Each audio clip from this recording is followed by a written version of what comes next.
आज स्टार्ट करने अपन level of difficulty 2 from the book Arun Sharma, जिसको हम लोग बोलेंगे हमारा टेक ऑफ लेवल। ठीक है, this is the highest level जो आप एग्जाम के अंदर एक्सपेक्ट करते हो।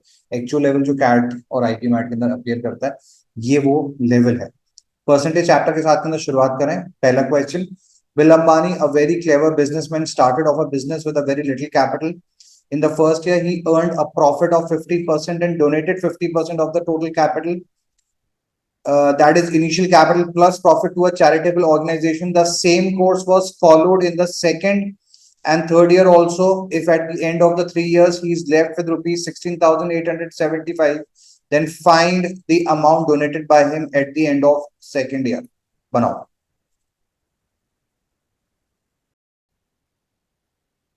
क्वेश्चन को सिंपल कोएफिशिएंट से अपन सॉल्व करते हुए चले गए। यहाँ पे इनिशियल कैपिटल आपने ले लिया, let's say x. Eight the end of first year क्या कहानी बनेगी कि आपने इसमें 50% का प्रॉफिट जोड़ लिया है, यानी कि कुल मिला के पैसा बन गया 1.50 ऑफ एक्स। लेकिन आपने डोनेट कर दिया उसके अंदर से 50%, यानी कि आपके पास में इसका हाफ ही रह जाने वाला है, which is equal to 0.75 of x. ये at the end of first year जो पैसा बचा वो है। अगले साल क्या हुआ, इसके ऊपर आपने फिर से 1.50 का कोफिशिएंट लगा दिया, क्योंकि 50% का प्रॉफिट आपने फिर से कमाया है ऑफ 0.75 ऑफ एक्स। लेकिन इसमें से अगेन डोनेट कर दिया आपने कितना, इसका हाफ, यानी कि इनटू हाफ आप इसको कर दोगे, ये आपके पास में वैल्यू बची है, which will again be equal to 0.75। तो ये भी 0.75, ये दो 0.75 हो गए, तो 0.75 स्क्वायर और into x, that is your initial capital. इसी तरह से थर्ड ईयर के एंड के अंदर क्या बन जाएगा, इस अगेन इसके ऊपर 1.50 का फैक्टर लगाया, 1.50 ऑफ 0.75 का स्क्वायर इंटू एक्स, और फिर उसका कर देना है आधा। आधा डोनेट किया और आधा बचा है, तो this will again become equal to what, 0.75 की पावर 3 इंटू एक्स। नाउ आपको बोला गया है कि he is left with rupees 16875। तो दिस वैल्यू कौन सी वैल्यू, ये 0.75 रेज टू द पावर 3। तो 0.75 यानी कि इसको आप लिख सकते हो कितना, 75/100। दैट इज आप इसको लिख सकते हो 3/4। तो 3/4 of 3/4 of 3/4 of x is given to be equal to 16875. This is equal to 3 5s are 15, 3 6s are 18, 3 25s. This is again equal to 3 1s are 3, 3 8s are 24, 3 7s are 21, 3 5s are 15. This is equal to 3 6s are 18 and 3 25s. तो x की value बन के आ जाती है 625 multiplied by 3 times 4, यानी कि 64, which will make it equal to what, 40,000. So this is your initial capital. But question तुमसे क्या पूछ रहा है, find the amount donated by him at the end of the second year. At the end of the second year उसने donate कितना, बचा भी उसके पास में यही है और डोनेट भी उसने कितना किया है, 0.75 का square into x, which is equal to, तो आपके पास में ये कैपिटल बन के आ चुका है। तो कैपिटल को सॉल्व करने के लिए जाते हो तो this is equal to 3/4 of 3/4 of 40,000 of 40,000. So this is equal to 4 10,000. This is equal to 4 25,000. 2500, sorry. So 2500 into 9 will make it equal to 22,500, 22,500 रुपए. That is option number C will be marked as the answer to this question. Question number 2 बोलता है, in an examination 48% students failed in Hindi, for 32% students failed in history, 20% students failed in both the subjects. If the number of students who passed the examination was 880, how many students appeared in the examination if the examination consisted only of these two subjects? Venn diagram को use करते हुए question को solve करना होगा हमें। तीन categories हमारे पास में यहाँ बन के आ रही हैं, हिस्ट्री, दो category sorry, history and Hindi. या आया हिस्ट्री, या आया हिंदी। हिस्ट्री के अंदर आपको दे रखा है फेल कितने हो रखे हैं, हिस्ट्री के फेल दे रखे थे आपको 40 स्टूडेंट फेल इन हिंदी। हिंदी के अंदर टोटल 48% फेल हुए हैं। हिस्ट्री के अंदर कुल मिला के 32% फेल हुए हैं। 20% स्टूडेंट्स दोनों के अंदर फेल हुए हैं, विच मीन्स स्पेसिफिकली हिस्ट्री के अंदर ओनली हिस्ट्री में फेल होने वाले हो जाएंगे 32 माइनस 20। समझो बात को कि ये 32% में दोनों फेल होने वाले शामिल हैं, तो 32 minus 20 will make it equal to 12। इसी तरह से हिंदी में 48 माइनस 20 ओनली हिंदी में फेल होने वाले इज इक्वल टू 28। तो कुल मिला के स्टूडेंट्स जो कम से कम एक या फिर दोनों के अंदर फेल हुए हैं, this is equal to 12 plus 28, 40 plus 20, 60% students fail हुए हैं, विच मीन्स पास हुए हैं 40% स्टूडेंट्स। तो 40% of total number of students appear is equal to 880 number आपको दे रखा है इसका, विच इज इक्वल टू 0 से 0 कैंसिल, 4 2 2s and 0, तो this value is equal to x की value, total number of appeared students is equal to 2200। that is आपसे पूछा गया था यहाँ पे consist only of these two examination, तो how many students appeared in the examination, तो 2200 students appeared in the examination। option number B will be marked as the answer to this question। At IIM Bangalore 60% of the students are boys and the rest are girls, तो 40% girls हो जाएंगे। Further 15% of the boys and 7.5% of the girls are getting a fee waiver. If the number of those getting a fee waiver is 90, find the total number of students getting 50% concession if it is given that 50% of those not getting a fee waiver are eligible to get half fee concession। यानी कि आपको यहाँ पे सबसे पहले percentage of students निकालनी पड़ेगी जो कि जिनको की फी वेवर मिल रहा है। तो अगर बॉयज का परसेंटेज पता है, गर्ल्स का परसेंटेज पता है और उसमें से कितने परसेंट लोगों को फी वेवर मिल रहा है, तो आप टोटल परसेंटेज ऑफ स्टूडेंट्स जिनको फी वेवर मिल रहा है पता लगा पाओगे। This number is given to be equal to 90 which will help you identify कि कुल मिला के कितने स्टूडेंट्स यहाँ पे प्रेजेंट है। वो number of present, total number of students में से फी वेवर मिलने वाले बच्चों को हटा दोगे तो रिमेनिंग स्टूडेंट्स के 50% को फी कंसेशन मिलता है, half fee concession, and you will get your answer. Let the total number of students be equal to x। इसके अंदर से बॉयज का नंबर दे दिया गया है आपको 60% यानी कि 0.60 ऑफ x, गर्ल्स का नंबर दे दिया गया है आपको 0.40 ऑफ x। बॉयज कितनों को मिल रहा था फी कंसेशन, फी वेवर मिल रहा था 15% को, तो boys getting concession will be equal to 0.15 of 0.60 of x, which is equal to 0.09 of x। Girls कितनों को मिल रहा था 7.5% को, तो 0.075 ऑफ 0.40 ऑफ x will make it equal to 0.03 of x। तो कुल मिला के कितने लोगों को मिल गया 0.09 ऑफ x और 0.03 of x, that is 0.12 of x is given to be equal to 90। तो x की वैल्यू बन के आ जाती है 90 divided by 12 into 100। This is equal to 4 3s are 12, 4 25s, 3 30s, that is equal to 750। 750 बच्चे कुल मिला के पढ़ रहे थे वहां पे। अब आपसे कहा गया कि 750 बच्चों में से कितनों को फी वेवर मिला है 90 को, तो बाकी के बचे हुए रह गए कितने 660। और आपसे कहा गया कि इस 660 में से 50% को 50% कंसेशन मिलता है, 650 में से 50% को, यानी कि 330 स्टूडेंट्स को फी वेवर मिलेगा। यही आपका आंसर हो जाएगा। You will mark option number D as the answer to this question. Question number 4 बोलता है a machine depreciates in value each year at the rate of 10% of its previous value. However, every second year there is some maintenance work so that in that particular year depreciation is only 5% of its previous value.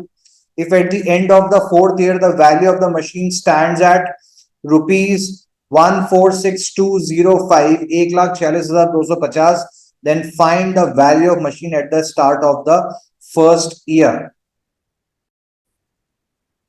Initial value दे रखी थी अपने को machine की, हमने पता let's say this is equal to x। पहले साल डेप्रिसिएशन हुआ 10% का, तो वैल्यू रह जाएगी 90/10। अगले साल डेप्रिसिएशन हुआ 5% का, तो वैल्यू रह जाएगी 95/10, 90/100, 95/100। फिर वापस से 10% का रिडक्शन, तो 90/100। फिर वापस से 5% का रिडक्शन, तो this is equal to 95/100. This entire value is given to be equal to 146,205. अब इसको कैलकुलेट करना ही मेन काम है. जीरो से जीरो कैंसिल आउट कर दिए. उसके अलावा क्या करोगे, 9 का एक मल्टीपल बन के आ रहा है. So this is equal to 9 1s are 9, 9 6s are 54, 9 2s are 18, 9 4s are 36, 9 5s are 45. Next again 9 से कैंसिल आउट करने के बाद this is equal to 9 1s are 9, 9 8s are 72, 9 5s are 45. Next आपके पास के अंदर 5 का मल्टीपल बन के आ रहा है, तो this is equal to 5 3s are 15, 5 6s are 30, 5 1s are 5. This is 5 19s. Further this is equal to 19 का स्क्वायर हो जाता है 361. 19 का square is 361. So this is equal to 19 19s. Further this is 19 5s. समझ गए बात को. और ये बन गया 5 2s are 10. तो x की value will be equal to 2 1 2 3 4 5. तो x की वैल्यू, इनिशियल वैल्यू आपको बन के आ जाएगी कितनी, 2 lakh. Option number B will be marked as the answer to this question. Next question, question number 5. Arushi's project report consists of 25 pages, each of 60 lines with 75 characters on each line. In case the number of lines is reduced to 55, but the number of characters is increased to 90 per line, what is the percentage change in the number of pages? Assume the number of pages to be a whole number. So basically यहाँ पे क्या हुआ, number of characters हमारे को consistent बना के रखने हैं, विच मींस 25 पेजेस थे, 60 लाइंस थी, हर पेज पे 75 कैरेक्टर्स थे. This will be equal to, अब आपके पास में दे रखा है आपको लाइंस बी रिड्यूस टू, अब आपकी लाइंस हो गए 55, number of characters increase to 90 और नंबर ऑफ पेजेस अपने को पता नहीं. So n will be equal to 0 से 0 कैंसिल कर दो, 3 2s are 6, 3 3s are 9. उसके अलावा 5 11s are 55, 5 5s are 25. So this is equal to 750 whole divided by 33, which is again equal to 3. 250 divided by 11, which is equal to 11 2s are 22, 11 2s are 22 again, तो 22 point something, which means कुल मिला के आपके जो pages होंगे whole number के अंदर that will be equal to 23.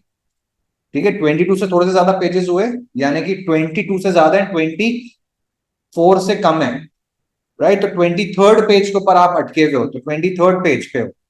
पहले आपके पास में थे 25 पेजेस, अब हो गए 23 पेजेस, यानी कि टोटल रिडक्शन हुआ है पेजेस के अंदर 2 का.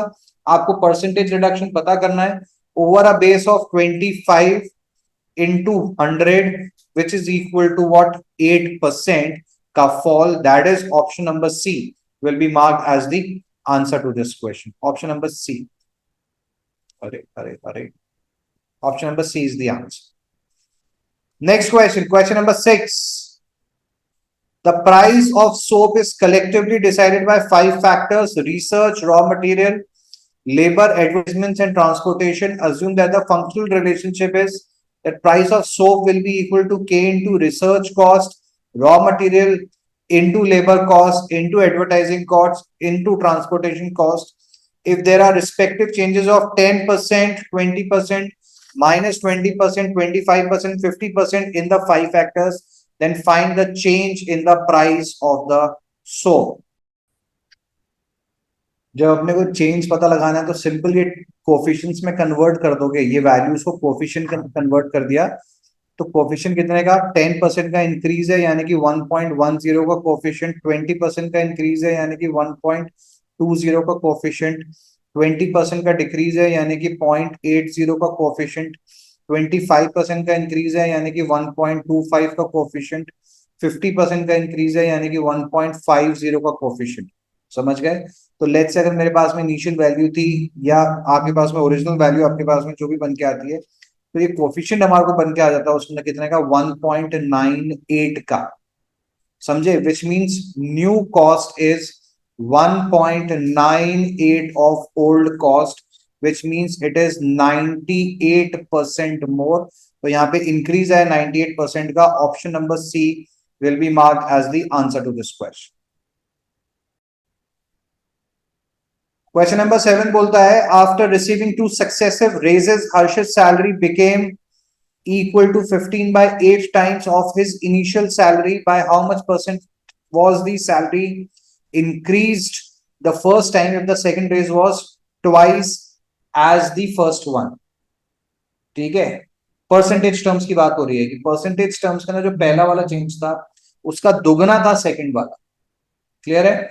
तो आपको बताना है कि कुल मिला के इनिशियल वाला फर्स्ट वाला परसेंटेज इंक्रीज कितना था. तो सबसे पहला काम क्या होगा, 15/8 को कन्वर्ट करोगे परसेंटेज टर्म्स के अंदर, कोफिशिएंट टर्म्स में कन्वर्ट करके आपको पता चलेगा टोटल परसेंटेज इंक्रीज कितना है. उसके बाद में आप इक्वेशन बना के इसको सॉल्व करो. बताओ, 15/8 को परसेंटेज टर्म्स में चेंज करने के लिए 15 को डिवाइड किया आपने 8 से. This is equal to 8 1s are 8, 7 decimal लगाया, 8 8s are 64, this is 6 again, 8 7s are 56, 4 and 8 5s are 40. तो 1.875, which means मैं कहना चाहता हूं कि अगर 15/8 टाइम्स हो गया है, इसका मतलब ये हो जाता है कि new salary is 1.875 of your old salary, which means total 87.5% का इंक्रीज सैलरी के अंदर आने वाला है. क्या बात समझ में आ गई?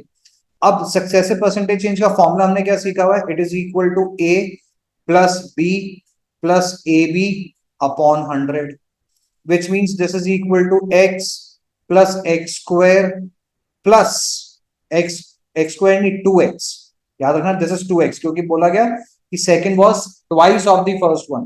तो x plus 2x plus 2x square upon 100 is equal to, this is equal to 87.5%. समझ गए बात को? ऐसा करके कर सकते हो, नहीं तो वैल्यू उठा के सीधे चेक करना शुरू कर दो. सीधे वैल्यू को चेक करना शुरू कर देते हैं. पहला इंक्रीज हुआ 15 का, दूसरा हुआ 30 का, कुल मिला के 15 into 30 450 upon 100 which will be equal to something equal to 45 plus 4.5, 49% के आसपास ही रह जाएगा. ये हमारे काम का नहीं है. Option number A is not the answer to this question. Option number A is not the answer. Option number B को अगर आप चेक करने के लिए जाते हो, option number B, this will be equal to 20 plus 40 plus 800 upon 100. This is equal to 68%. This is not the answer. Option number C को check करोगे, 25 plus 50 plus 1250 upon 100, that is equal to 87.5%. तो यही आपका answer हो जाएगा. Option number C will be marked as the answer to this question. कोई doubt हो तो बोलिए. Next question, question number 8. The ratio of Jim's salary for October to his salary in November was 1.5 is to 1.33, and the ratio of salary for November to that of December is 2 is to 2.66. The worker got 40 rupees more for December than for October and received a bonus constituting 40% of the salary for the 3 months. Find the bonus. Assume that the number of work days is the same for every month. Question हमारा based है merger of ratios के ऊपर based, लेकिन यहाँ पे जो figures हमारे पास बन के आ रहे हैं ना वो गड़बड़ कर रहे हैं. तो अक्टूबर इज टू नवंबर हमें वैल्यू दे रखी थी कितनी, 1.5 इज टू 1.33, और नवंबर इज टू दिसंबर ये आपको वैल्यू दे रखी है 2 इज टू 2.66. राइट, अभी क्या करना पड़ेगा, 1.33 को अभी कन्वर्ट करना है. तो इसके लिए क्या करना होगा, इसको 3 के किसी नंबर से पहले मल्टीप्लाई करोगे तो उस कंडीशन के अंदर ये नॉर्मल के अंदर कन्वर्ट हो जाएगा. कितना, 1.33 नॉर्मल में कन्वर्ट हो जाएगा. तो दोनों को 3 से मल्टीप्लाई करते हैं तो 1.5 into 3 will become equal to 4.5, और 1.33 को इंटू 3 किया तो this will become equal to what, 40 या 4.0. बात समझ में आ रही है क्या? 4.0 हो गया। इसी तरह से इसको भी कन्वर्ट करने के लिए पहले 3 से मल्टीप्लाई करते हो, 3 2 जा 6, और ये बन जाएगा कितना? 3 6 आर 18, 3 6 आर 18 19, एंड 3 2 जा 6 and 7 7.98, that is equal to 8। क्या ये बात समझ में आ रही है? ये बन गया 8। अभी क्या करना पड़ेगा? ये 4.5 भी हमारे को परेशान कर रहा है, तो इसको भी 2 से मल्टीप्लाई करके इनको कन्वर्ट कर देते हैं बिल्कुल नॉर्मल वैल्यूज के अंदर। तो ये हो गया 9 और ये हो गया 8। बात समझ में आ गई? अब 8 और 6 का मर्जर करना है अपने को। 8 और 6 का एलसीएम बन के आ जाता है कितना? 12 नहीं 24। तो इसको मल्टीप्लाई किया 3 से, इसको मल्टीप्लाई किया 4 से, तो this is 9 3 are 27, this is equal to 8 3s are 24, this is equal to 6 4s are 24, and this is equal to 4 8s are 32, which means October is to November is to December will be equal to 27 is to 24 is to 32। क्या ये बात समझ में आ रही है? तो यानी कि अब आपको बोला गया है कि डिफरेंस कितना था? The worker got 40 rupees more for December than for October, which means ये था दिसंबर, ये था अक्टूबर। तो 32x minus 27x is given to be equal to 40, that is 5x is equal to 40। तो x की value is equal to 8, x is equal to 8, which means मेरी salaries कितनी कितनी हो गई अगर मैं पता लगाना चाहूँ? कुल मिला के मेरी सैलरी कितनी हो जाएगी? 27 plus 24 plus 32। So this is equal to 4 और 3 7 70, and this is equal to 7 4 11 और 2 13, यानी कि 83। कुल मिला के 83x, my total salaries is equal to for 3 months is equal to 83x, that is 83 into 8, ये वैल्यू बन के आ जाती है 8 3 जा 24, 8 8 जा 64 और 2 64 और 2 66। ये टोटल पैसे बटे हैं। अब पूछा क्या है यहाँ पे? And receive the bonus constituting 40% of the salary for 3 months, find the bonus. तो इसका 40% तुम्हें पता लगाना है। इसका 40% which will be equal to 4 4 0 से 0 उड़ा दो, 4 4 जा 16, 4 6 जा 24 प्लस 1 25, 4 6 जा 24 प्लस 2 26, तो 265.6, that is option number D will be marked as the answer to this question. Next question, question number 9. After 3 successive equal percentage rise equal in the salary, the sum of 100 rupees turned into 140 rupees and 49 paisa, find the percentage rise in the salary. Question simple, देखते ही solve हो जाएगा। कैसे कि 100 रुपए की चीज थी, 100 रुपए की वैल्यू बन गई कितने की? 140.49 की, which means total percentage increase आया 40.49% का। 3 सक्सेसिव इंक्रीजेस आपको देते हैं, कुल मिला के 40.49 का परसेंटेज इंक्रीज। अब देखो तेरा ऑप्शन क्या दे रखे हैं? 22%। अगर सक्सेसिव में लगाता हूं, अगर मैं नॉर्मल रेट से भी इंक्रीज करता तो 66% का कम से कम इंक्रीज होगा। यहाँ पे 66 इंटू 3, ठीक है, तो करीबन 200% का इंक्रीज हो गया। यहाँ पे 82 इंटू 3, तो सारे एक्सीड कर रहे हैं ना। केवल एक ऑप्शन नंबर ए ही है जो कि 40.49 से नीचे, यानी कि 12 3 36 नॉर्मल केस है। तो ये आपके पास बन सकता है out of the given options, केवल एक ऑप्शन नंबर ए ही है जो आपका आंसर बन सकता है। तो सीधे ए को अपना आंसर मार्क कर दो विदाउट कैलकुलेटिंग, कुछ कैलकुलेशन करने की यहां पे जरूरत नहीं। Next question, question number 10. Prema goes to buy a sofa set costing rupees 13,080. The rate of sales tax is 9%. She tells the shopkeeper to reduce the price of sofa sets to such an extent that she has to pay rupees 13080 inclusive of sales tax. यानी कि पहले इसके ऊपर sales tax जुड़ता, अब वो कह रही है कि इसके अंदर सेल्स टैक्स शामिल हो जाओ, इस प्राइस के ऊपर मेरे को दे दो। Find the percentage reduction needed in the price of the sofa set to just satisfy her requirement. सबसे पहले अपन ने इनिशियल प्राइस निकाली है कितनी? 13080 इंटू 1.09, 9% का टैक्स जोड़ने के बाद में, दिस इज इक्वल टू 14,257.2, ये मेरी इनिशियल प्राइस आ गई। अब वो कहना चाह रही है कि भाई साहब आप प्राइस इतनी कर दो कि इसमें 9% इंक्लूसिव ऑफ टैक्स हो जाएगा। तो this is equal to 1.09 of your new cost is given to be equal to 13080। क्या ये बात समझ में आ रही? हम क्या कह रहे हैं, माई कॉस्टिंग इज 9%, टैक्स इंक्लूड करने के बाद में वो 9% से बढ़ जाएगी। तो 1.09 of my initial cost is given to be equal to 13080। अब इसके अंदर कॉस्ट निकालने की जरूरत नहीं, क्योंकि अब ये आपकी नई कॉस्टिंग हो गई है, ठीक है, और ये आपकी पुरानी कॉस्टिंग थी। क्लियर है क्या? तो अब अपने को पता ये करना है कि भाई साहब ये रिडक्शन कितने का होगा। तो रिडक्शन कितने का होगा, दोनों के बीच का डिफरेंस देख लोगे, 14257.2 minus 13080, this is equal to 2। 7 में से 0 गया 7, 15 में से 8 गए 7, this is equal to 1 and this is equal to 1, 1177.22। ठीक है, ये हमारे पास में रिडक्शन आया ओवर अ बेस ऑफ कितना बेस, इसको बेस लेके चलोगे तो 1177.2 डिवाइडेड बाय 14257.2 इंटू 100, ये आपके पास में रिडक्शन बन के आए।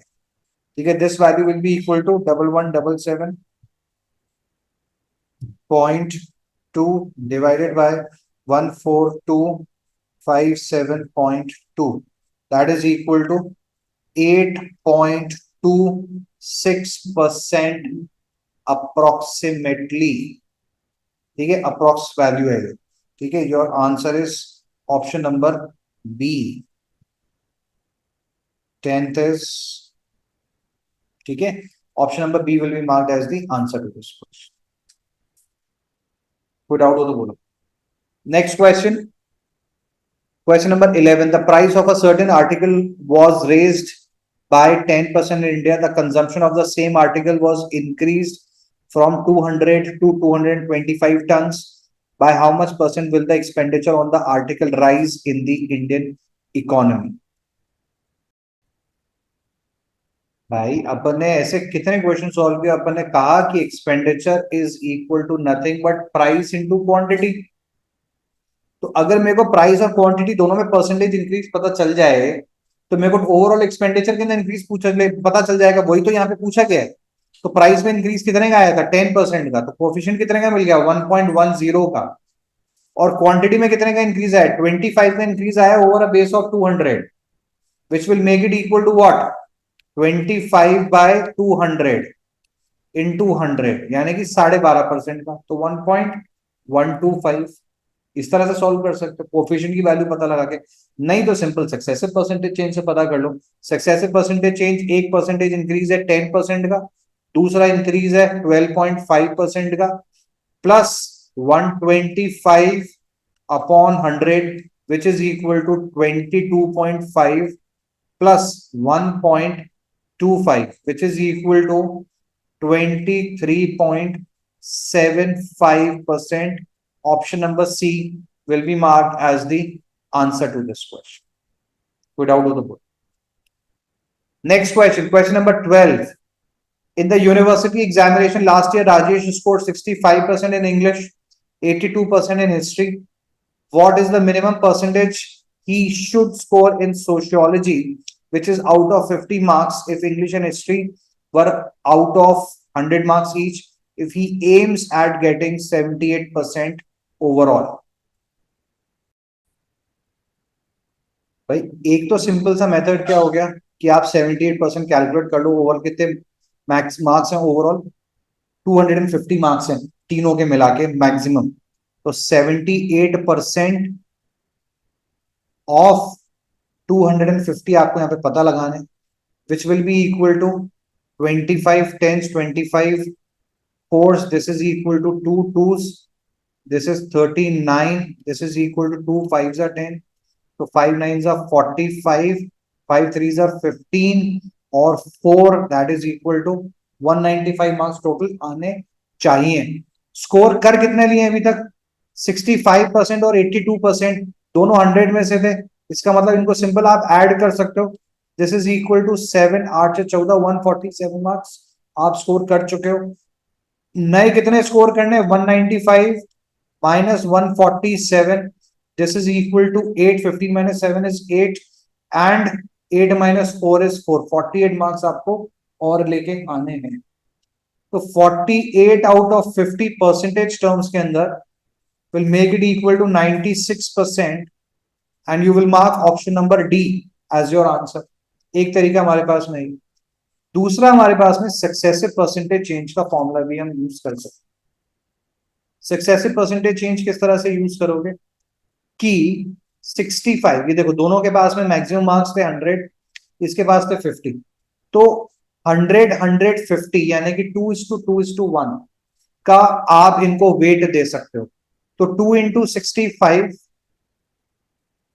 Plus 2 into 82 plus 1 into X whole divided by total weight, that is equal to 2 plus 2 plus 1, that is 5. This value has to be equal to 78%. So this is equal to 130. This is equal to 164. This is equal to x and this will be equal to 390. So this is 294 plus x is equal to 390. So x की value will become equal to कितनी? Simple 96%। 96%। Option number D will become the answer to this question. Weighted mean से आप directly question का answer पता लगा पाओ, calculation बहुत reduce हो जाए। Next question, question number 13। King Dashrath at his 11th hour called his 3 queens and distributed his gold in the following way. He gave 50% of his wealth to his first wife, 50% of the rest to the second wife, and again 50% of the rest to the third wife. If their combined share is worth 1,30,900 kgs of gold, find the quantity of gold King Dashrath was having initially. बंटवारा कैसे? First wife की बात करते हैं। कुल मिला के आपने कहा x kgs था, फर्स्ट वाइफ को कितना मिलेगा? 0.50 ऑफ x। सेकेंड वाइफ को मिलेगा बचे हुए का 50%। तो बचा हुआ कितना है? 0.50 ऑफ x बचा हुआ है, उसका 50% यानी कि 0.25 ऑफ x सेकेंड को मिला। कितना जा चुका है? 0.50, 0.25, 0.75 जा चुका है, 0.25 बचा हुआ है। तो 0.25 का 50% यानी कि थर्ड वाइफ हो जाएगा 0.125 ऑफ x। कुल मिला के वैल्यूज कितनी बन के आ गई? x this is equal to 0.875 of x का गोल्ड ये दे चुके हैं। हमें बोला गया है कि this value if the combined share is worth 1,30,900 यानी कि x की ये वैल्यू will be equal to 1,30,900 whole divided by 875 multiplied by 1000। ठीक है, 0.875 से इसको सॉल्व करने के ऊपर ये वैल्यू आती है 1,309 divided by 875 which will make it equal to 149,600। ये कुल मिला के इनिशियल अमाउंट ऑफ गोल्ड था जो कि प्रेजेंट था। क्या हमसे पूछा गया? यही initial gold that Dasharath had. Option number B will be marked as the answer to this question. कोई डाउट हो तो बोलो। Next question number 14। The population of Newfoundland increased with a uniform rate of 8% per annum, but due to immigration there is a further increase of population by 1%.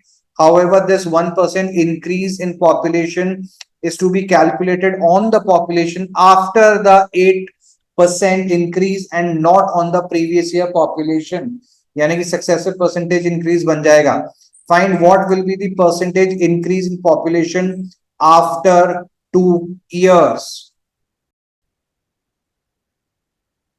इसके अंदर हमें 4 successive increases दिख रहे हैं। पहला 8% का, सेकंड 1% का, third one is of again 8% and fourth one is of 1%। तो 4 सक्सेसिव इंक्रीजेस हैं। इनको सॉल्व करने के लिए जा रहे हो तो 8 + 1 + 8 upon 100 that is equal to 9.08%। उसके बाद में फिर से 8% के साथ में इसको कंबाइन करोगे तो 9.08 + 8 + 8 8 are 64 and 8 9 are 72 upon 100 which is equal to 17.08 plus 0.7264। ठीक है, मैं इसकी बाद की डिजिट्स को हटा देता हूं कैलकुलेशन की आसानी के लिए। So this value will become equal to 17 + 0.72 that is equal to 18%। समझ गए क्या बात को? उसके बाद में फिर से 1%, तो 18 + 1 + 18 upon 100 that is equal to 19.18%। 19.18% तो हमें कहीं दिख ही नहीं रहा है, तो 8 + 1 एक बार कुछ चेक करते हैं, कोई गलती करेंगे। 9.08 ये बनेगा हमारा 17.80%। और इसलिए फिर आपके पास में ये लास्ट वाली वैल्यू बन के आएगी 17.80 + 1। ठीक है, 1% का और इंक्रीज है, plus again 17.80 upon 100 that is equal to 18.80 plus 0.1780 this is equal to 0.879 18.97 18.97 की सबसे नजदीक वैल्यू आ रही है option number A which will be marked as the answer to this question. Question number 15. 10% of Mexico's population migrated to South Asia. 10% of the remaining migrated to America and 10% of the rest migrated to Australia. तीन अलग अलग migrations दे दिए। If the female population which was left in Mexico remained only 3,64,500, find the population of Mexico City before the migration and its effect if it is given that before the migration the female population was half the male population and this ratio did not change after the migration. Basically क्या कहना चाह रहा है ये? सबसे main चीज इसमें जो समझने की जरूरत है वो ये कि male is to female population का जो रेशियो है दैट इज इक्वल टू 2:1। तो अगर फीमेल पॉपुलेशन आपको आफ्टर माइग्रेशन दे रखी है 3,64,500, तो मेल पॉपुलेशन इसकी डबल हो जाएगी विच इज इक्वल टू 1,000। ये हो गया अरे भाई सीधे डबल कर लो ना, this is equal to 3,64,500 into 2 that is equal to 729,000। समझ गए क्या बात को कि आपके पास में मेल पॉपुलेशन हो गई आफ्टर माइग्रेशन। तो टोटल पॉपुलेशन कितनी हो जाएगी? इनको ऐड करने के ऊपर ये बन जाता है, दिस इज इक्वल टू, इसमें ऐड किया अपन ने 3,64,500, so this is equal to total population after migration is 109,3,500। ये हमारी आफ्टर माइग्रेशन की पॉपुलेशन है। अब हुआ क्या था यहाँ पे हुआ क्या था कि पहले 10% का डिक्रीज आया। देखो बची हुई पॉपुलेशन है कितनी, अगर लेट्स से हमारी इनिशियल पॉपुलेशन दे रखी थी लेट्स से x, तो 10% of Mexico's population migrated to South Asia. South Asia के अंदर 0.10 ऑफ x गई, तो रिमेनिंग कितनी बच गई? 0.90 ऑफ x। ठीक है, उसके बाद में 10% टू अमेरिका, अमेरिका के अंदर गई 10% ऑफ रिमेनिंग यानी कि 0.09 ऑफ x। तो बच कितनी गई? अब 0.81 ऑफ x बच गई है। और उसके बाद में कितना हुआ, and rest migrated, 10% of the rest migrated to Australia. Australia के अंदर अगेन कितनी गई, इसकी इसकी 8%, इसकी 10%, यानी कि 0.08, नहीं, हाँ ठीक है, 0.081%। बात समझ में आ रही है क्या? पर परसेंट नहीं, मतलब 0.81, ठीक है, ये चली गई। तो अब हमारे पास में कितनी माइग्रेशन हो चुकी है कुल मिला के, ये चेक करेंगे तो this is equal to 9 plus 8 plus 0 17 and 2, तो 0.271 ऑफ एक्स माइग्रेट कर चुकी है, which means leftover population will be equal to 1 minus 0.271, that is equal to 0.729 of x is the remaining population. 0.729 of x is the remaining population. समझ गए? और ये किसके बराबर दे रखी है? This is given to be equal to this. समझे क्या बात को? तो अब आपके पास में इनिशियल पॉपुलेशन कितनी रही होगी, 1093500 divided by 0.729, that is equal to initial population का फिगर आपको मिल जाएगा 150000। Option number C will be marked as the answer to this question. ठीक है, मेन अपने पास में रिमेनिंग की पॉपुलेशन का कोएफिशिएंट निकाल के और इसको इक्वेट करके सॉल्व करना। यहीं पर रोकेंगे इस क्लास को, कंटिन्यू करेंगे नेक्स्ट क्लास के।